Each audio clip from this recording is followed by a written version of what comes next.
What's up, everybody? It's your favorite D-lister's favorite nerd. Today we are looking at Star Wars 3 3/4 Jabba's Skiff Guard and R5-G19.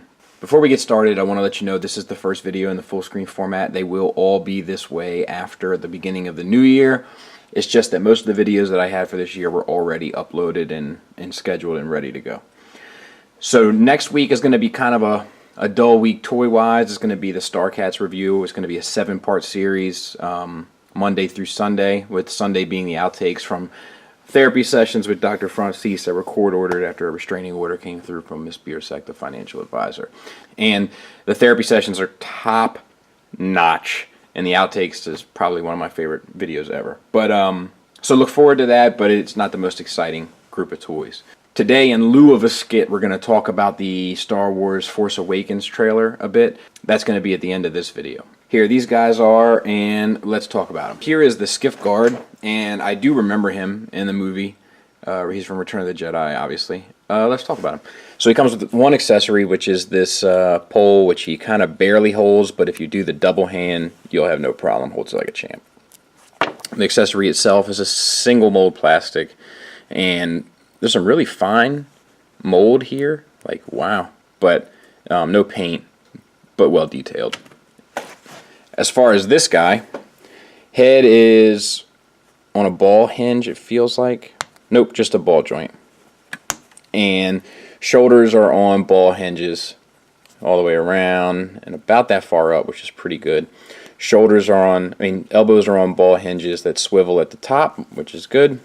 Hands are on swivels and no hinge, which is less than perfect. Hands are really soft plastic that allow you to hold that weapon, which doesn't really bother me.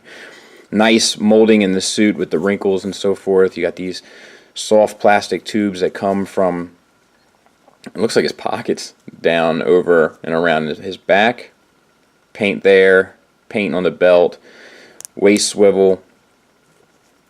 The hips are still on hinges. This is one thing I feel like they could do better, but it does make them very secure when they stand for the most part. Now I'm not going to be able to get them to stand, but you know what I'm saying. And once again, the same kind of, they got a black, brown stripe down the side, and that's painted nicely. And then same kind of ball hinge for the knee that swivels at the top.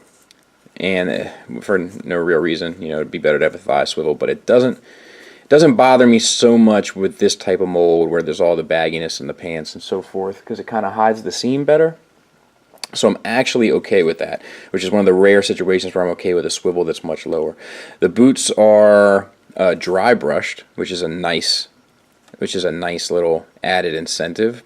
It does have an ankle swivel and tilt, no rocker, which I'm okay with a figure of this scale. Like the Marvel Universe figures have the rocker down at the bottom, but it usually makes them kind of difficult to stand. Whereas the Star Wars figures, they can be difficult to stand, but they don't usually have a whole lot of problems with them. You know, I can usually get them pretty quickly. So that's this guy, and pretty good. Kind of wish there was some more paint going on in the helmet. I know it is all black, but just a little bit of accent or something would have really made this guy pop. And maybe a wash over the suit would have been an extra step, you know, but overall, pretty nice. As far as this fella, this is the droid that was in the room where they planned the Death Star attack in Return of the Jedi with Mon Mothma and so forth. And we got some nice silver paint and this like burgundy paint, and you see it all at the top. It does get a little touch and go at some places at the top.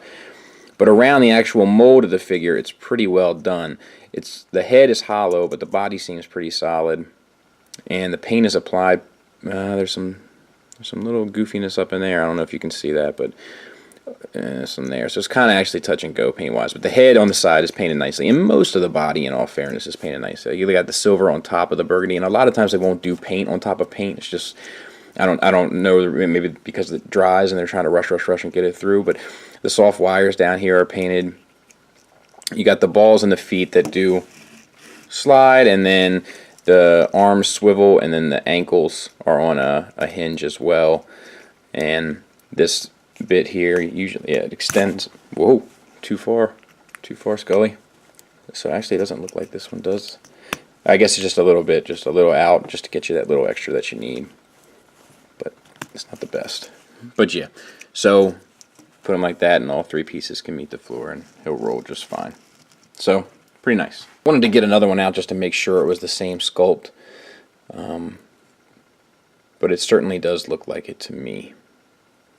I mean, even the legs and everything are the same. And so yeah, I guess they figured if it's not broke, don't try and fix it. But yeah, it does make $10 feel like an awful lot. So final thoughts, they're about $10 a piece, and at $10, the Skiff Guard is definitely worth it. He's a great addition to your Palace display. Which, speaking of which, I think I need to build one of those. Like 2x4s, plywood, proper paint, build one. And the R2 unit, or the R5 unit, is kind of a, really, you're going to make me buy another one of these things? But what are you going to do? I mean, fills out your collection. But obviously, if you're going to skip on one, he's the easy one to skip on. And if you're going to pick up one, he's the easy one to pick up. He's actually fairly difficult to find. I've only seen him in stores once. I love Star Wars 3 3/4 line, especially this Black Series. They continue to step up their game. They're solid. They're well defined. They're well molded. They're well executed. Every now and then there's some weak links, but for the most part it's a really, really, really, really top-notch toy line. So if you're into Star Wars, then obviously you're going to want to pick these guys up. And if you're not, it's an easy skip. But if you are kind of pick and choose like I am, like I don't need 18 Vaders, I only need one good one and then maybe update them in 10 years or so, then definitely pick up the Skiff Guard. And if you got money lying around, you can pick up the other guy, but otherwise he's not really a priority. So let's talk Force Awakens. Okay, so the Force Awakens.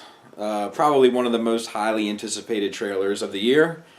And I gotta say, I liked it. I'm impressed. And it's a teaser, right? And I don't know why, but initially I was expecting a little bit more. But I went back and watched some teasers of some other movies that I'm like in love with, like The Dark Knight. And I was like, man, they don't even show any footage in this thing.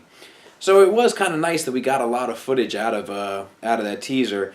I'm looking forward to it. I'm excited about it. I really am. I hope they can fix all the problems that Star Wars has had in the past. Let's talk real quick about this, okay? So, first of all, the opening with the Black Stormtrooper. And here's the thing. Conversations about race and Ferguson and whatever, all this stuff, New York and all this business has been coming up a lot. And I'm not going to talk politics here on this channel ever. Well, I'll never say never, right? T2.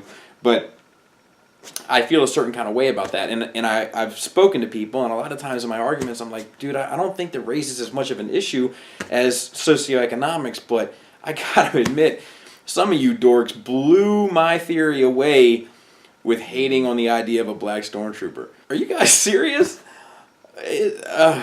Maybe racism is more alive than I thought. But aside from that, I do understand when people are like, well, they're all clones, right? And that's a valid point, with the exception of, at this point in the Imperial enlistment, it's moved past the point of clones, right? So people have joined, like Han Solo was a stormtrooper or whatever. Like, if you're not into the EU, I can see how that could be a little confusing. But at this point, there may still be some clones in the army. But at this point, there's a lot of enlisted people, possibly people drafted, who knows why, but there's a lot of people that would have been in the Imperium. So it doesn't bother me in the least, and if it bothers you, now knowing all of the facts, you might need to do some soul searching. Secondly, that little droid rolling around, people are saying that's not CGI, and if that's the case, wow. But I don't know about that one. That one kind of bothers me. It looks a little bit like a soccer ball. The chick on the little speeder, I like the speeder. I like that it looks like, you know, a piece of junk. And it doesn't look like this new, sleek, beautiful BMW speeder. I dig that. It feels like Star Wars to me. I like how the stormtroopers now feel like a military unit again. And it feels like they could do some damage and be a threat. You know? That's how stormtroopers should feel. And it kind of got a little goofy in the prequels with the CGI ones. The lightsaber. Big point of controversy, right? I've watched this like 1,000 times now, and here are my views on it. At first I thought it was a little goofy, but now if you look at the blade, it's not smooth. It's like rigid and messed up and beat up, and it sounds different, almost like an old car or something. And like the initial blade comes out and then the two side ones come out, and I think the two side ones are almost just like exhaust ports for the energy. And then it also acts as a guard, and I think that's kind of cool now. I'm sold on the idea. And people are saying, well, they chop off the silver guard, but no, it probably comes off of the same energy source, right? People are ridiculous. But yeah, I think it looks promising. I'm interested. I think it's an ancient weapon. You know, like that's what I'm hoping anyway. And maybe this Sith Lord that we're going to see here is almost like a fanatic, like a religious fanatic that has gone and researched and found this ancient weapon and wants, you know what I mean? Like that would be cool to me. I would dig that. I love seeing the X-Wings like over the water. Like if you think about it, you never get to see like these ships that you loved as a kid doing stuff on planets, because most of the time they just got into space where they could green screen it or whatever back into the film easily. But that's really, I'm really looking forward to that. And the Millennium Falcon at the end, set to the Star Wars music, is just like, that is the stuff that dreams are made of for me. I just felt good seeing it. It felt good hearing it. It just felt good. It's just one of those things. But here's the thing. If you haven't seen the George Lucas version, like the George Lucas cut of that trailer, it's funny. If you haven't seen the J.J. Abrams cut of that trailer, it's also funny. But there's not as many lens flares as people would have expected. It didn't look over lens flare-ish. I think it looks good. I think it looks promising. I'm optimistic about it. I hope that it can save the franchise. I think George Lucas needed to walk away from it. We're going to be talking about Star Wars a lot this year coming up, because Star Wars is going to be a big part of next year, let's face it. So we'll get more into it as we go, but I think George Lucas needed to let the reins go. I think that a good team has stepped in. I'm optimistic about it. I'm feeling good about it. I hope that nothing tears it down. One thing that I do find concerning, and I'm going to leave you with this. Since Disney owns this now, Star Wars will never start off with the 20th Century Fox bid again. And that's kind of depressing. That's a little unnerving. But hopefully it'll be worth it. Thanks for listening. Thanks for watching. Till next time, take care.